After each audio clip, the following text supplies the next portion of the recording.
What is going on, guys? We are back with another video on the Chevy right here. We left off basically with all the intercooler piping and everything done. I'm still waiting on some 4-inch stainless. That stuff right now is, I guess, pretty hard to get, so I am waiting on that. I did a little more buttoning up on this wiring, but today what we are going to be doing is where's that? The fuel pump right here. So I already started getting all the bolts off, as you can see down here. There's a bolt already off. So I do actually have all the bolts already off the bed, and what I'm going to do is just get the cherry picker, and I'm going to make a toe strap from here to this corner one, and from this tab right here to here, and then I'll pick up the center of it to just kind of slide it back and set it down. That way I can access the pump, which is going to be right around over here. And it should be a fairly easy job. I'm not sure, and actually on the last video, as you guys seen, this is the little piece that goes from the top, or like the side of your oil pan. This is actually for the older models, or the models that don't come with an oil cooler, and mine did end up coming with an oil cooler, which I did not know about. So that means I have to order another one that comes on the side, and it's like a little squish sandwich plate that it still allows basically oil to run to the oil cooler, and there's 2 little ports at the bottom, so it still has 2 ports, but these are like at the bottom, and it's a little sandwich plate that the oil cooler kind of pushes on right here. So I do need to order that in order to get oil fed to the turbo. And I'm not sure in this video, see, I even got some little bungs. I'm not sure if I mentioned these in the last video, but I do have 2 stainless bungs, and I just bought some little pie cuts of what they had sitting over there. So I do have those. I just need some straight, and I might need a few more little 90s, or pie cuts, sorry. And I'm gonna be welding some of these in as well. But I'm not sure if I'm actually gonna get to the oil return line on the oil pump, or on the oil pan today, or in this video. I might kind of like squish it all together like I did in the last video, but I do know as of right now we will be working on getting this 525 installed in the pump. So like I said, I do have all the bolts off real quick. I'm just going to install the little strap on the bed and then hook up the cherry picker, and I'll show you me kind of getting this truck bed off real quick. So get going on all that.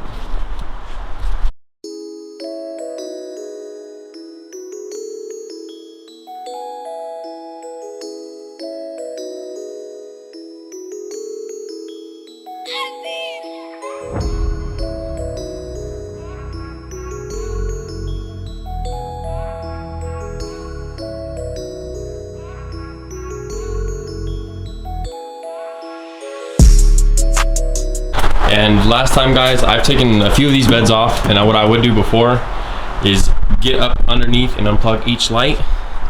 But the easiest way to do it is once you lift it off, all these have enough play, and it's literally just this one plug-in on top, and then this other plug-in for the other side of the lights on the bottom, and you can literally just lift it up. As you see, I'm clearing, and kind of just like try and pull the bed back a little, just so you don't kind of hit over here. And as you guys can see, we're all good. So, and this is probably the easiest way to do it with just one person. So yeah, I'm gonna keep going and we'll get it.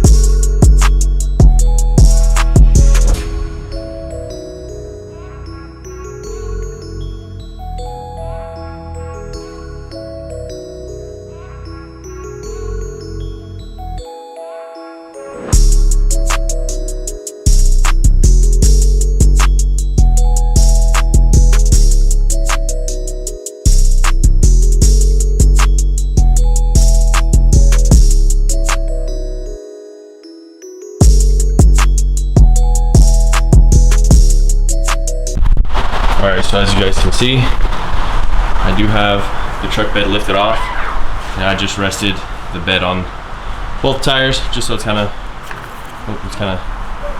sturdy and doesn't move. But as you guys can see, you can access all the pump and everything just right here, so it just makes it really easy. And another thing I did forget is the filler neck. I did forget to take that off, but it's really easy. I mean, it's pretty self-explanatory. And this is all the flip kit and everything. I never made a video on all that, but we did do all this flip kit and everything ourselves. Came out all nice. But I'm gonna try and bring the camera over here so you guys can see as good as possible. And I'm gonna get taking that thing out.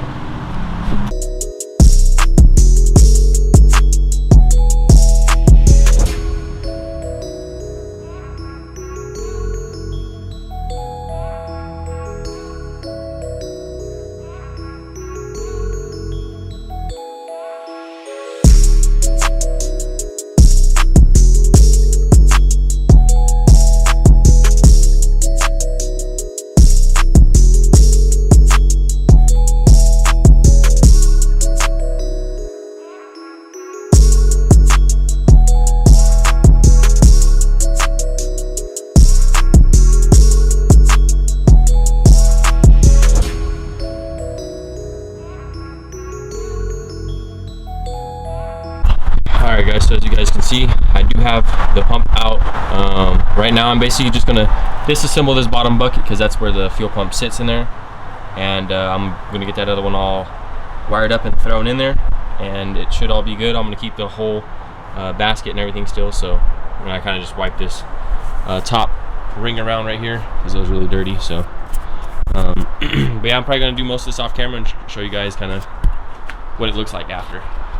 Alright guys, so I didn't show you hardly anything on this pump. We were kind of struggling with it, but we did end up getting everything in the basket. We kind of ripped everything out. It was a little tricky, and there's nothing on the internet about it, but we did get it in. We turned the key, everything primed, everything's all good with that. So right now, I'm just going to do a video putting the bed back on and wrapping all of this up. And then honestly, the next big job after this is just getting that, that oil return line to the pan. That's it. So I'm gonna do a little time lapse of this, of the bed going back on, and we'll wrap this up.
Alright guys, so where we left off was with the actual fuel pump. Now I am just going to basically continue this whole video and pop off that oil pan and actually get, where is it at?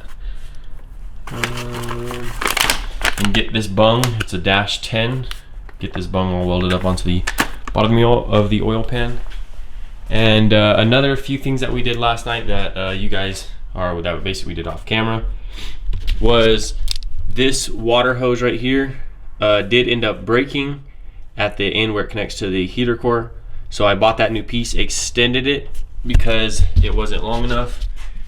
We just did some little bracket right here so everything clears the turbo right here and doesn't touch. We also ran a little vacuum line to the top of the blow-off valve. What else did we do?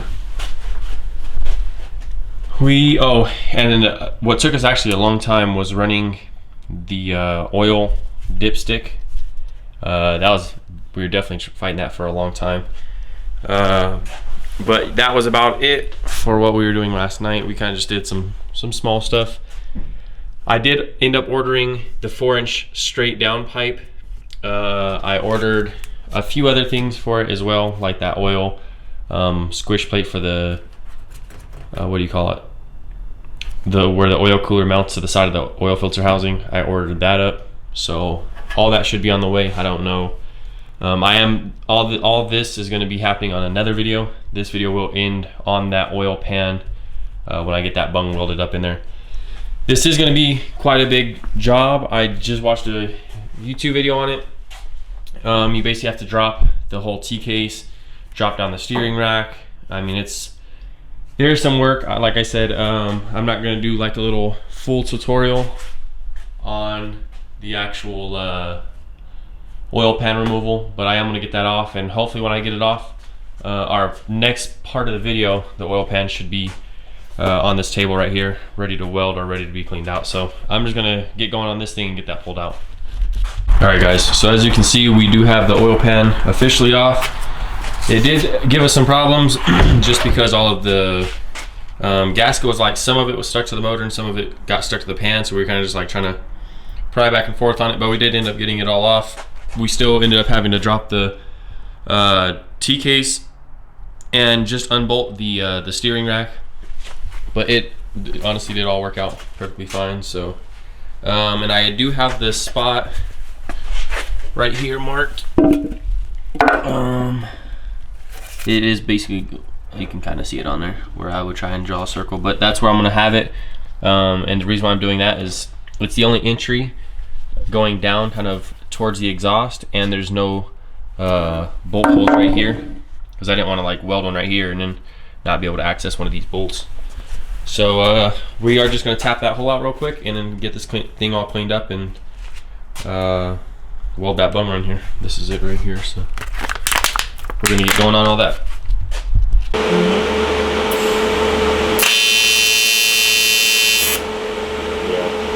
Alright guys, so we do have the bung all welded in. I was kind of struggling with the settings for a while, and it was kind of giving me an issue, but as you guys can see, the bung is all welded up, and on the other side, you can kind of see it, but it is fully penetrated. So, like I said, I don't think it's going to leak or anything, but we did get all the pan cleaned up.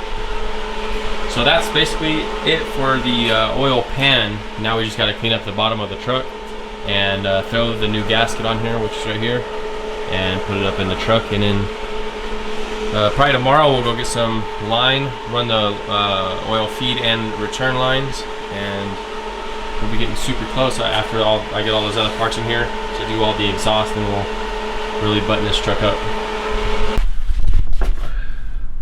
Alright guys, so as you guys can see, we do have the oil pan up there. Let me show you. So there is the bung right there that we welded in.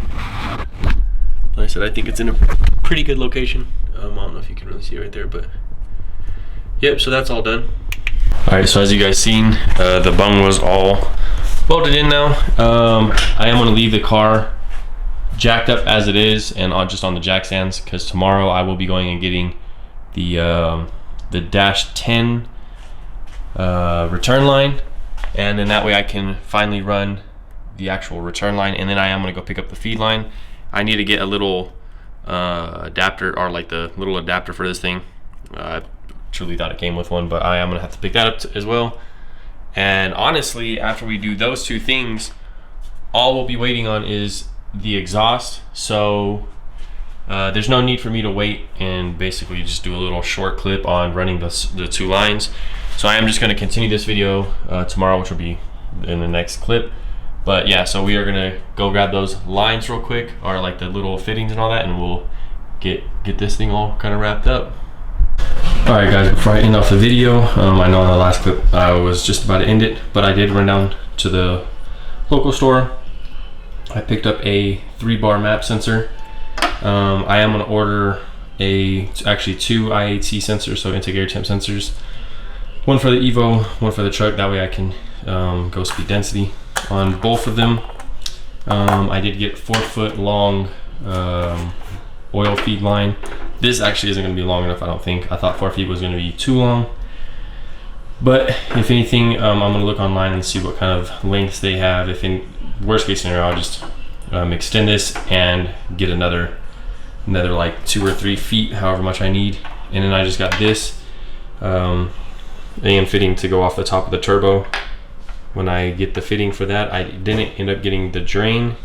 And then this is going to go on top of that little squish plate that I ordered and is on the way.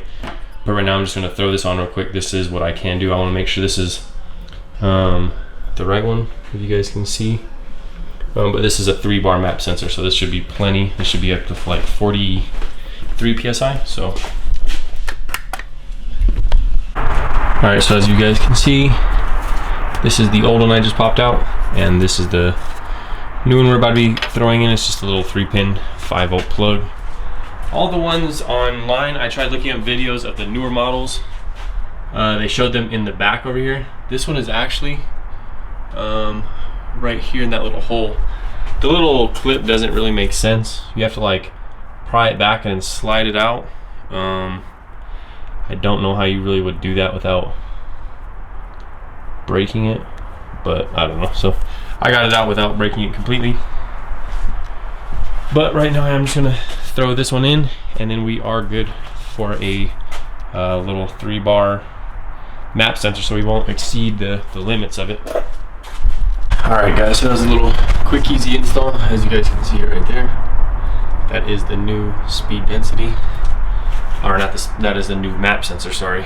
But yeah, I knew I was about to end it on the last part. I will be ending the video here.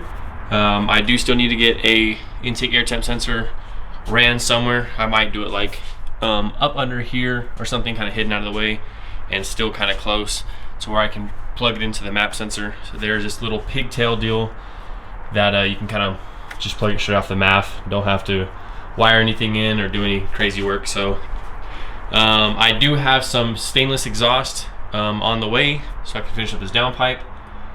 I have a few bungs I'm gonna weld in. What else do I have? I'm about to order a turbo blanket for the T6 hot side, just because all these hoses right here are pretty close. So I got all that stuff running. I have the pillar for the gauges on the way. I ordered a 3-pillar because I was gonna do AFR, oil, and boost. I already have an oil gauge, I already have a temp gauge. I don't know why I ordered a 3-pillar, but I might still go ahead and just buy, there's a kit with all 3 of those for like $540. I might just buy all AEM, put all those in, even though I already have an oil temp. I don't know why I bought it, but I'm just gonna put that in anyway. So that'll be coming up, and I also need to weld in a bung for the Evo coming up shortly. And next video, I'm probably gonna do driving around video on the Evo, just to kind of show you guys. I'm not getting in any boost or anything. I just want to show you that I can run and drive it. And I also need to re-weld, what do you call it? I need to re-weld a V-band on my downpipe. I'm actually gonna make a whole brand new custom downpipe for the Evo. That other video on it, I mean, it's cool, it works, but I have a little exhaust leak because there's 2 female ends and not a male and a female. But I am gonna end this video here, guys. If you guys enjoyed the video, please like, subscribe, and comment for more.